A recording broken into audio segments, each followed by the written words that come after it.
কিছুমান অসমীয়াও শ্ৰদ্ধা ৰখা পোৱা মক্কা সাজিছিল গিয়াছউদ্দিন অলিয়া নামৰ এজন আফগান আক্ৰমণকাৰীয়ে। এই পোৱা মক্কাৰ ঠাইত এক প্ৰাচীন মন্দিৰ আছিল বুলি সীতাৰাম গোয়েলে তেখেতৰ কিতাপ Hindu temples what happen to ডেমত উল্লেখ কৰিছে। জিকিৰ আৰু জাৰিত আমি হিন্দু আস্থা ৰীতি নীতি পৰম্পৰাক তাৎসল্য মন্তব্য কৰাও উল্লেখ পাওঁ। আজান ফকীৰ আচলতে কোন, ক'ৰ পৰা আহিছিল, কি উদ্দেশ্য লৈ আহিছিল, কাৰ আদেশত আহিছিল, তেওঁৰ ইতিহাস কি? জিকিৰ জাৰিক আমি কীৰ্তন ঘোষাৰ সাধাৰণ ফটোকপি বুলি ক'ব পাৰোঁ। আমাৰ দুজন গুৰু আছে সাক্ষাৎ যেন হৰি, শংকৰ সূৰ্য মাধৱ চন্দ্ৰ জগত পোহৰ কৰি। কিন্তু আজি অসমৰ মানুহে পোহৰত নহয় ৰাতি আন্ধাৰত থাকিবলৈহে পচন্দ কৰে। হয়তো সেইকাৰণেই মাধৱ চন্দ্ৰক অতৰাই শংকৰ গুৰুৰ পিছফালে আজান ফকীৰৰ নাম সন্নিৱিষ্ট কৰিছে। অসমীয়া জাতীয় জীৱনৰ অন্যতম শিপা শংকৰদেৱৰ প্ৰিয় শিষ্য মাধৱদেৱৰ নামৰ সলনি আজি যিজন আজান ফকীৰৰ নাম লোৱা হয়, সেই আজান ফকীৰ আচলতে কোন,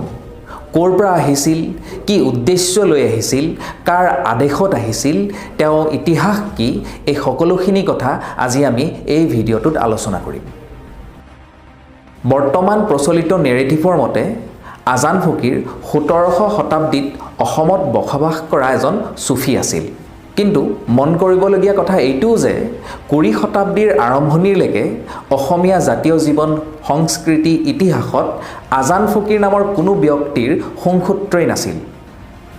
অসমত ইছলাম পন্থৰ প্ৰচাৰ কৰিবলৈ অহা আজান ফকীৰক আমি বিশেষকৈ জিকিৰ আৰু জাৰি ৰচনা কৰিছিল বুলি জানো। তেওঁ আছিল এজন চুফী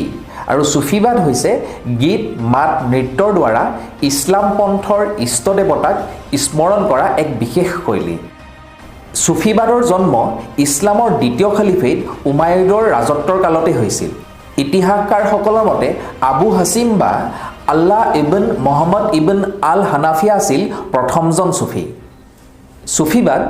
যদিও আৰবতে জন্ম হৈছিল, কিন্তু লাহে লাহে আৰবৰ পৰা চুফীবাদ নাইকিয়া হৈ গ'ল, কাৰণ ইছলাম পন্থত মিউজিক বা সংগীত নিষেধ আছে। ৫৭খনতকৈও অধিক ইছলামিক দেশ আছে যদিও আজি চুফীবাদ দুই এখন দেশত, বিশেষকৈ আনডিভাইডেড ইণ্ডিয়া বা অখণ্ডিত ভাৰততে দেখিবলৈ পোৱা যায়। যিহেতু চুফীবাদৰ এটা মূল উদ্দেশ্য হৈছে কনভাৰ্জন বা পন্থ পৰিৱৰ্তন কৰা, সেইকাৰণে যিবিলাক দেশৰ সংস্কৃতিত গীত নৃত্য সংগীত এটা প্ৰধান অংশ, সেইবিলাক দেশতে আজি চুফীবাদ দেখিবলৈ পোৱা যায়। যিবিলাক দেশত ইছলামীকৰণ আৰবীকৰণ ইতিমধ্যে সম্পূৰ্ণ হৈ গৈছে, সেইবিলাক দেশত সাধাৰণতে চুফীবাদ দেখিবলৈ পোৱা নাযায়। আৰু যিবিলাক দেশত অন্য পন্থৰ লোক বাকী আছে, সংস্কৃতিত গীত নৃত্য আছে, সেইবিলাক দেশতেই চুফীবাদ দেখিবলৈ পোৱা যায়। ইছলামত ৭০টাতকৈও অধিক উপপন্থ আছে, যেনেকৈ চিয়া, সুন্নী, আহমদীয়া, ইছমাইলীয়া, খোৱাৰিজ ইত্যাদি ইত্যাদি। আৰু চুফীবাদ এই সকলোবিলাক উপপন্থতে পোৱা যায়। চুফীসকলৰ মাজত ৭টা ঘৰানা বা খেল, তেওঁলোকৰ ভাষাত ৭টা চুফী চিলচিলা আছে। আৰু ইৰাকৰ বাগদাদত জন্ম আজান ফকীৰ আছিল চিস্তিয়া নামৰ চিলচিলাটোৰ। মঈনুদ্দিন চিস্তি, নিজামুদ্দিন অলিয়া এইসকল আছিল এই চিস্তি চিলচিলাৰে প্ৰসিদ্ধ চুফী। এই চিস্তিয়া চিলচিলাৰ লক্ষ্য কৰিবলগীয়া গুণটো হৈছে গীত সংগীত, যাক তেওঁলোকৰ ভাষাত চামা আৰু কাৱালী বুলি কয়। এই চামা কাৱালীয়ে অসমত জিকিৰ আৰু জাৰি হৈ পৰিল। জিকিৰ আৰু জাৰিৰ মাজত পাৰ্থক্যটো এইটো যে জিকিৰ হৈছে ইছলাম পন্থৰ ইষ্ট দেৱতাক স্মৰণ কৰি গোৱা গীত, আৰু জাৰি হৈছে ইছলাম পন্থৰ দুই ফৈদৰ মাজত হোৱা এখন যুদ্ধ, যাক কাৰাবালা যুদ্ধ বুলি কয়, সেই যুদ্ধখনৰ স্মৰণত গোৱা গীত। জাৰিক মুৰ্চিয়া গীত বুলিও কয়। ভাৰতৰ বিভিন্ন প্ৰান্তৰ লোক সংস্কৃতিৰ আধাৰতে চুফীসকলে গীত ৰচনা কৰি পন্থ পৰিৱৰ্তন কৰা প্ৰমাণ পোৱা যায়। বেংগলত বাউল গীত, অসমত আজান ফকীৰকে ধৰি অইন সকলো চুফীয়ে বৈষ্ণৱী নাম কীৰ্তনৰ আধাৰতে জিকিৰ জাৰি ৰচনা কৰিছিল। জিকিৰ জাৰিক আমি কীৰ্তন ঘোষাৰ সাধাৰণ ফটোকপি বুলি ক'ব পাৰোঁ। মানে বৰগীত ঘোষা কীৰ্তনৰ দুই এটা শব্দ ইফাল সিফাল কৰি তাৰ জেগাত পাৰ্চী আৰবী শব্দ সমুৱাই জিকিৰ জাৰি ৰচনা কৰিছিল বুলিও ক'ব পাৰি জিকিৰ আৰু জাৰিৰ বহু ঠাইত আমি সাম্প্ৰদায়িক আৰু হেটফুল শব্দ ব্যৱহাৰ কৰাও প্ৰমাণ পাওঁ যেনেকৈ ৰসৰ ভঁৰাল পাই আজানে দিলে মেলি কলিমাৰ বৰকতে কাফিৰক নিলে ঠেলি আকৌ এঠাইত কৈছে নেকিৰ যাব ঢল কালিমাৰ চাহাদত পঢ়িব নোৱাৰি কুফৰ যাব ঢল জিকিৰ আৰু জাৰিত আমি হিন্দু আস্থা ৰীতি নীতি পৰম্পৰাক তাৎসল্য মন্তব্য কৰাও উল্লেখ পাওঁ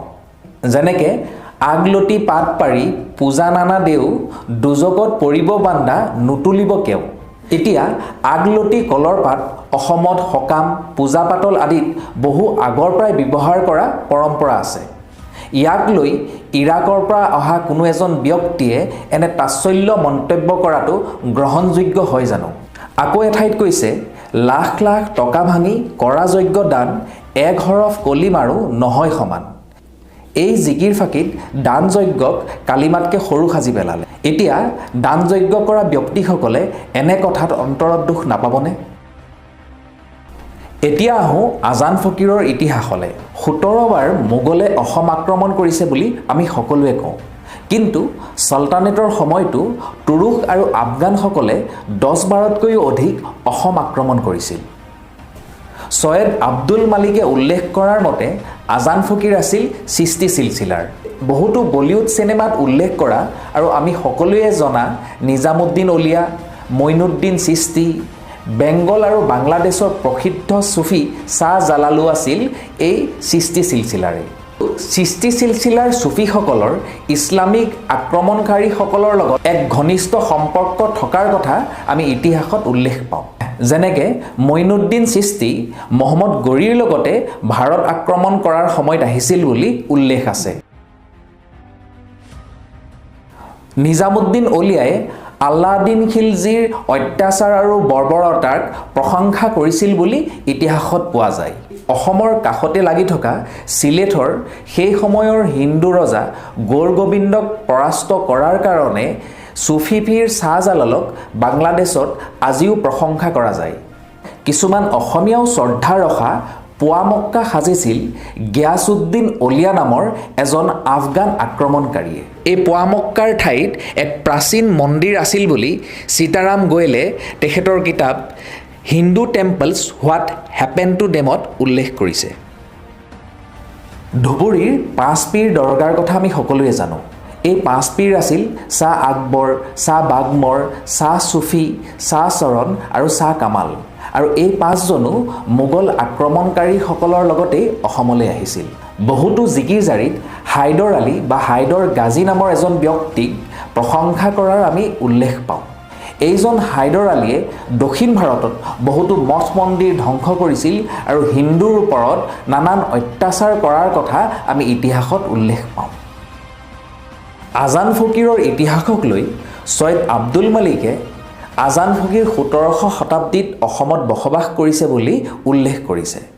আকৌ আন এঠাইত আজান পীৰ নিজামুদ্দিন অলিয়াৰ শিষ্য আছিল বুলি উল্লেখ কৰিছে এতিয়া তেওঁলোক যদি গুৰু শিষ্য তেতিয়াহ'লে তেওঁলোক সমসাময়িক হ'ব লাগে এতিয়া নিজামুদ্দিন অলিয়া আলাউদ্দিন খিলজীৰ সময়ৰ অৰ্থাৎ 1300-1400 শতাব্দীৰ এতিয়া নিজামুদ্দিন অলিয়া যদি 1300-1400 শতাব্দীৰ হয় তেতিয়াহ'লে তেখেতৰ শিষ্যজন 1700 শতাব্দীৰ কেনেকৈ হ'ব পাৰে ইয়াত নিশ্চয় কিবা খেলিমেলি আছে আৰু সৈয়দ আব্দুল মালিকে সংকলন কৰা জিকিৰ জাৰিত অসমত গৰু কাটি চিৰিনি বাতিছিল বুলিও উল্লেখ আছে যি সময়ত অসমৰ চুকে কোণে বৈষ্ণৱী আন্দোলন চলি আছিল আৰু ইতিহাসত উল্লেখ থকাৰ মতে যিখন অসমত আজান আৰু নামাজ নিষিদ্ধ আছিল সেইখন অসমত গৰু মৰাটো একেবাৰে সম্ভৱৰ কথা নহয় সৈয়দ আব্দুল মালিকে চানখাইকো এজন মুছলিম কবি বুলি উল্লেখ কৰিছে যিটো বৰ হাস্যকৰ কথা কাৰণ চানখাই আছিল শংকৰদেৱৰ শিষ্য তেওঁ ভাগৱত শিৰত ৰাখি কৃষ্ণৰ চৰণত শৰণ লৈছিল তেওঁ শুদ্ধি হৈছিল ঘৰ বাপচি হৈ মূল সুঁতিলৈ উভতি আহিছিল চানখাই মুছলিম নহয় এজন হিন্দু আছিল বৰগীত ঘোষা নাট ভাওনা আদি ৰচনা কৰি অসমৰ কলা সংস্কৃতি চহকী কৰি থৈ যোৱা সেইজন মাধৱদেৱক কোনে